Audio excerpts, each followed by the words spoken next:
Hey guys, Des with T-Mobile. Today we're going to show you how to insert your SIM card into your phone. For more great tips and tricks just like this, be sure to click subscribe. All right, let's get into it.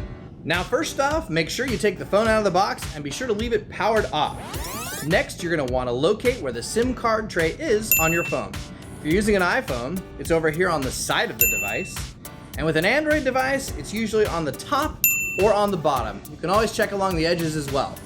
Now once you've found the SIM tray, you're gonna need to pop it out. If your device came with the SIM removal tool, it's best to use that. Just insert the tool into the small hole on the door itself. Now if you don't have the tool, you can always use a small paper clip or, pro tip, back of an earring. Now if you've got an iPhone, your nano-sized SIM card may be pre-installed. If that's the case, just gently pop your SIM tray back into your iPhone and you're ready to go.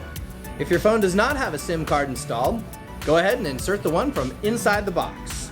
With most Android phones, you'll find a 3-in-1 SIM card holder under the device. Just punch out the necessary size SIM and place it in the tray. Some Android devices also have a removable backplate. There will be a printed guide on the phone itself to tell you which size SIM card to use and which way to insert the SIM. Now just gently insert the SIM tray back into your phone until it snaps into place. Once you've done this, you're ready to rock the T-Mobile network. And that's how you insert a SIM card into your phone. Now for other great tips and tricks, be sure to click subscribe to the video and stay tuned for another one coming along.